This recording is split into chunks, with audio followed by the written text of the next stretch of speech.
apa ya, punya idealisme yang juga mau jalani gitu ya. Saya bisa, sekarang saya mikir, jangan-jangan nanti suatu hari ini betul-betul jadi Dian Sastro sama apa ya, Garin Nugroho atau apa gitu ya. Karena pikirnya tadi itu bisa jadi seperti itu, ini proses aja gitu ya. Jadi saya sekarang sedang nonton, nanti kapan-kapan kalau udah begitu saya bilang, saya kenal itu. Gitu ya. Jadi itu harapan juga sebenarnya, harapan saya juga. Nah, um, uh, saya nggak tahu, tertarik nggak kalau bikin film itu apa ya, yang saya kan nggak lihat semua ya sejarah film-film yang lalu ya, yang sekali lihat gitu kita apa, pengen nonton gitu. Saya suka kalau di apa ya, karena latar belakang juga gitu ya. Saya suka ada tuh kalau iklan-iklan yang di YouTube itu iklan yang lucu gitu. Iklan itu dibuat berlebihan gitu. Apa ya? Jadi apa ya? Dia buat berlebihan sehingga orang akhirnya merasa terhibur juga karena lucu ya kan. Karena hiperbolisnya suka bikin orang apa, merasa aneh gitu, lucu gitu. Nah, apa? Jadi saya jadi harusnya bertanya ya. Nah, saya bertanya tadi ini, gitu ya. Ini saya lagi formulasikan pertanyaan saya apa ini sebenarnya, gitu. Gak apa-apa bang, walaupun tidak pertanyaan tapi gagasan atau apa ya, saya lagi cari-cari apa nih formatnya, apa yang mau saya tanyakan. Cari benang merahnya gitu ya. Ujungnya gini, gampangnya sebenarnya gini. Apakah ada iklan gitu ya, yang bukan iklan, film yang lalu yang apa, yang menghasilkan uang cukup gitu dan untuk membiayai idealisme yang kedepannya, satu itu. Nah, kalau enggak, mikir enggak bikin apa kayak produk baru ya, yang sedikit kurang idealis untuk bisa menjual gitu ya. Karena contohnya ditawarkan nanti ke perusahaan-perusahaan gitu ya, kemana lah gitu ya, yang kalau saya sih terhibur sekali karena bisa bikin. Saya ada apa nih? Tadi saya bawa Salah, ada cerita saya di Facebook saya soal Salah ini, gitu ya. Judulnya bukan Salah, Balas Dendam gitu. Jadi ada cerita itu, tapi nantilah itu. Gitu. Jadi, tapi itu cerita-cerita yang lucu begitu, yang cepat apa ya? Dan saya gini khawatirnya ya, karena banyak sekali orang bikin film. Saya suka nonton YouTube tuh ada beberapa itu yang kadang-kadang filmnya itu ada orang tua gitu ya, yang bisa masih acting, masih sepuh gitu, terus apa gitu itu. Saya pikir ini apa yang bikin mereka masih mau bikin film begini gitu ya di zaman yang kekhawatirannya banyak gitu. Kekhawatirannya banyak dan terus kalau nanti ini dilepas, saingannya banyak sekali dan waktunya juga nggak kondusif gitu ya. Orang pada kondusif sebenarnya kalau seandainya di channel yang benar. Kalau di bioskop nggak kan, saya pikir sulit menawarkannya ke bioskop gitu ya. Tapi kalau saya nggak tahu ya, mungkin saya salah. Tapi kalau di YouTube atau kanal-kanal yang lain itu lebih mudah kayaknya, gitu. Pada akhirnya kan saya terlepas dari katanya soal idealisme bahwa saya tidak peduli, tidak laku segala macam. Saya yakin sekali kalau ini sampai laku sekali gitu ya, pasti rasa bahagia lebih besar gitu. Dan saya juga senang karena sempat ngumpul sama calon Dian Sastro sama calon Garin Nugroho tadi. Luar biasa sekali Bang David, sempat muter-muter akhirnya dapat intinya apa ya? Intinya adalah Salah yang Bang David bawa itu untuk semua yang ada hadir di ini ya, peluncuran trailer film ini ya, bercanda. Nah jadi gini, pertanyaannya kalau aku padatkan ya Kak Diana, pertanyaannya adalah apakah masih seterusnya membuat film yang masih menggunakan idealis tapi nggak ada duitnya gitu di tengah keresahan menghadapi tahun-tahun yang berat ini. Silakan Kak Diana, nanti baru Kak Adel.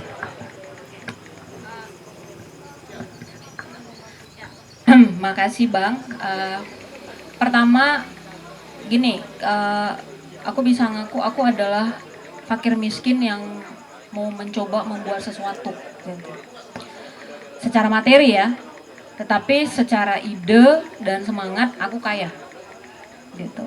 Terus apa yang bisa aku lakukan untuk memenuhi kekurangan itu? Cari kawan, CK. Nah gitu kan.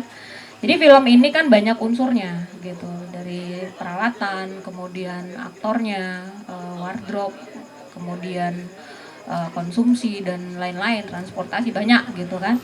Kita kolaborasi jawabannya gitu. Jadi misalnya untuk kebutuhan musik gitu ya, aku kayaknya lihat teman-teman Dispenser di sini. Oh, tepuk tangan dulu dong. Ini Tepuk tangan dari dong. film aku yang pertama. Dispenser ini langsung aku hubungin karena mereka ini termasuk salah satu band grunge yang keren abis lah aku lihat. Bisa dibuka Instagramnya kawan-kawan Dispenser. Dispenser Kak. Iya. Berarti yang tadi musik yang kita dengar itu karya mereka. Ada di tengah. Di tengah. Di trailer. Oh, tapi di trailer. Iya, di Oke. trailer. Di Lullaby mereka bikin satu album. Aku kemarin dulu ini agak melenceng dikit ya. Di Lullaby aku minta sama Usop waktu itu cuma 2 lagu. Usop minta tolonglah bikinin 2 lagu. Dia kasih satu album. Aku syukur alhamdulillah Luar biasa waktu sekali. itu gitu. Nggak pusing-pusing cari lagu untuk ini untuk soundtrack film gitu. Dan ada di Siantara Foundation juga kemarin sumbangin lagu. Nah di film Kesawan ini aku kolaborasi beberapa band yang mau untuk nyawer lagu mereka yang keren-keren itu untuk mengiringin film aku gitu. Jadi aku bantuan-bantuan semacam itu yang kadang-kadang kita harus cari gitu. Kita nggak bisa gigit jari hanya karena kita punya keterbatasan itu. Kita harus kerja gitu loh. Kita punya kekurangan, kita harus kerja. Kita kurangnya apa nih gitu. Kreatif lah. Minimal jangan ngeles macam-macam gitu ya. Sebisa mungkin apa nih. Kalaupun kita sebisanya hanya di sekitar Medan, Binjai, dan Siantar gitu, ya nggak apa-apa gitu, nggak harus sampai kita kolaborasi sama orang di luar Medan gitu. Jadi apa yang bisa kita kerjain gitu. Nah kita bikin sesuatu bareng yuk gitu. Itu bahasa yang cukup harus dibuat familiar di kita di sini. Kenapa? Karena semangat itu yang bikin kita tuh saling mengapresiasi satu sama lain gitu. Jadi nggak ada cerita gak usah lah nonton filmnya nggak enaknya itu, belum lagi ditonton udah dibilang yang gak enak gitu. Jadi macam mana kita nih mau membuat sesuatu, kita tuh udah langsung underestimate dan sebenarnya itu mengunderestimate dirinya sendiri gitu. Dia tidak percaya dengan apa namanya cita rasa yang dia lihat setelah dia dengar dan dia lihat gitu. Langsung dia berkesimpulan yang macam-macam. Dan satu lagi kata kolaborasi ini kedengarannya klise dan sangat memuakkan gitu sebenarnya, karena banyak kegagalan juga kita atas nama kolaborasi ini. Tetapi di film aku dari Lullaby itu kerjasama juga dengan Matopane Production, kemudian Dunia Melancong. Nah sekarang aku kolaborasi dengan Institut Sumatera dan Mata Sapi Film gitu. Jadi 3 pilar ini yang tetap solid walaupun tidak harus bertatap muka gara-gara pandemi ini, tapi komitmen itu penting. Itu di awal gitu. Itu kayak hitam di atas putihnya kita. Sebagaimanapun kita berkonflik ketika kita berproduksi itu kita anggap sebagai dinamika gitu. Tapi niat di awal itu harus tetap kita jaga gitu. Jadi perpecahan itu pasti, tapi bagaimana kita memanage konflik itu adalah pelajaran lain dari sebuah kolaborasi gitu. Dan tidak harus ya boleh terhibur lah kita bahwa tidak banyak kelompok-kelompok yang berhasil mengatasi itu. Tetapi semakin kita sering bekerja sama, mudah-mudahan kita semakin tahu formula apa yang bisa dilakukan untuk menyelesaikan konflik-konflik itu. Nah itu satu hal gitu, bahwa kita harus meningkatkan kualitas karya kita itu hal yang lain gitu. Nah ini hanya bisa teruji kalau kita berkarya. Jadi kalau kita tidak mengambil kesempatan untuk membuat sesuatu, ya sampai kapanpun kita nggak akan pernah tertempa untuk melakukan apapun gitu. Jadi ambillah pelajaranmu masing-masing gitu. Jadi kita tidak harus sama juga apa yang bisa kita ambil dari satu proses ini. Itu aja sih. Langsung saja. Oh ada lagi? Belum menjawab pertanyaan Bang David sih sebenarnya. Kalau soal duit Bang, aduh udah di kepala aku itu. Jadi hitung-hitungan Kesawan ini adalah sangat profit Bang. Tapi dengan asumsi karena segmen kita adalah anak sekolah, ini termasuk film yang punya formulasi kesejarahan, pelajaran. Jadi kita segmennya itu memang anak sekolah. Bayangin kita hanya puter di beberapa sekolah dengan hitungan tiketing ya. 20.000 kali 20.000 penonton aja Medan, itu kita sudah dapat bersih 400 juta. Gitu. Kalau kita mau hitung-hitungan kasar gitu, itu tanpa sponsor ya. Bayangin kalau itu setiap kabupaten kota, 33 kabupaten kota 20.000 aja, itu udah berapa uang nih. Belum lagi kita misalnya ke Aceh, belum lagi kita misalnya ke Padang atau ke Sumatera Barat, itu uang semua. Kalau kita mau bicara ke Nah, aku dari 2015 sudah menghitung itu, Bang.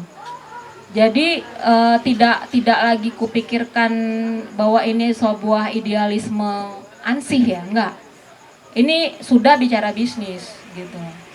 Tetapi bahwa kita punya prediksi yang salah, kita punya hasil riset yang meleset, faktanya ya itu di luar ini kita. Tapi kan akhirnya kita jadi punya satu kesimpulan baru gitu. Oh, ternyata kalau kita buat begini akhirnya gini ya gitu. Kalau kita nggak memulai dan menjalankan itu, kita nggak akan punya pengalaman dan pengetahuan itu gitu. Dan aku rasa perlu juga orang Medan ini untuk belajar menjadi produser film. Kita di sini pembuat film semua, kita nggak ada yang jadi produser gitu loh. Produser ini kan urusannya ya itu manajemen, marketing dan kawan-kawannya gitu. Nah, aku mencoba mengambil peran itu sambil mengerjakan film ini gitu. Dan bagiku ini sesuatu yang menyenangkan karena aku tipe orang yang sekali tahu sesuatu yang baru dan itu membuat aku jadi kaya, aku seneng gitu. Jadi tidak harus dimaterialkan juga dengan uang gitu, karena kalau aku belajar S1 di IKJ aja film 5 tahun, itu berapa uang yang aku hasilkan tanpa aku praktek gitu loh. Nah, ini aku belajar learning by doing gitu, dan aku sudah sampai punya banyak sekali pengetahuan baru yang aku tidak mungkin dapat di bangku kuliah misalnya gitu. Jadi praktek gitu. Termasuk ini sebuah pelajaran juga bagaimana promosiin film itu seperti apa. Itu kan aku belum pernah mendapatkan pelajaran semacam itu. Nah, disinilah waktunya. Ada misalnya di awal dia sebagai makeup artist dan wardrobe, kemudian dia sebagai aktor di video sound perspective kemarin.